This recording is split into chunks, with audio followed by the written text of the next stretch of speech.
Magandang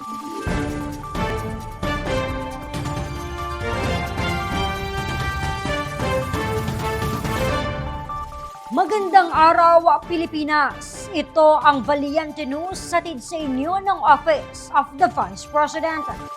Patuloy ang pag-alalay ng OVP sa mga maliliit na negosyante sa pamamagitan ng Magnegosyo Taday, na isa sa mga programang sinimulan ni Vice President Inday Sara Duterte.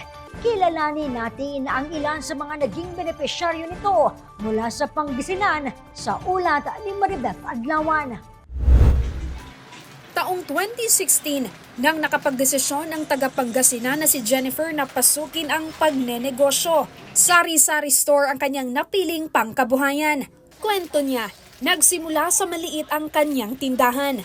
Tanging mga biskwit, pagkain at mga rekado sa pagluluto lamang ang kanyang mga paninda. Ang gusto ko kasi bilang isang ina, hindi naman pwedeng yung umasa ka lang sa iyong asawa.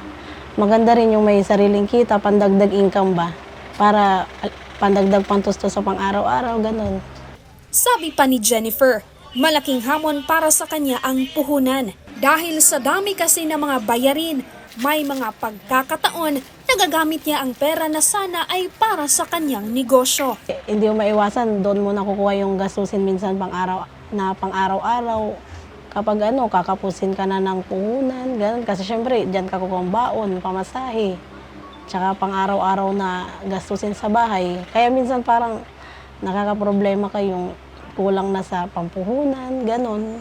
Sa layuning mapaunlad pa ang kanyang negosyo, lumapit si Jennifer sa tanggapan ng pangalawang Pangulo upang maging bahagi ng programang Magnegosyo Taday.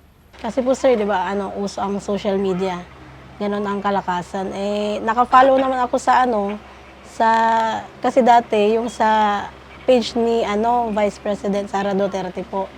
Tapos noon nakakita ako ng ads ng mga palabas nila na ganito. Tapos na-try kong nagsubok pumunta sa opisina at nagtanong at ganun nga meron naman po. Kaya nagtanong kung ano pa yung mga requirements, ano yung mga kailangang dalhin, ipakita. O tapos ganun po kinuha ko at nag-apply na sa opisina po. At nito lamang Marso, natanggap na ni Jennifer ang tseke na naglalaman ng 15,000 pesos. Dinagdag ko po sir yung mga kukunti na, yung mga mabili ba sa tindahan, yun ang mga binili ko. Simula po nung nakatanggap ako ng 15,000 sa Office of the Vice President, malaking tulong ito syempre. Nakadagdag pampuhunan, hindi na ako masyadong namomroblema ngayon na kulang sa pambili sa mga kulang dito sa aking munting tindahan. Sa ngayon, mas lumalago ang tindahan ni Jennifer at di bababa sa 3,000 ang kinikita nito kada araw. Maraming salamat po sa inihandog niyong tulong sa mga kagaya ko pong may mga negosyo. Sana po mas marami pa po kayong matulungan na kagaya ko pong nagnenegosyo. Maraming salamat po.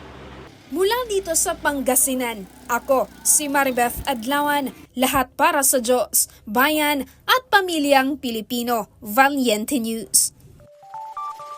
Negosyong pinasok ng MTD beneficiaries mula Pangasinan, patuloy ang paglago.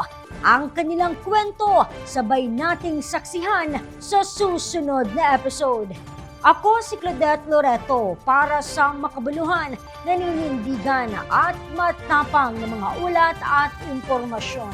Maraming salamat.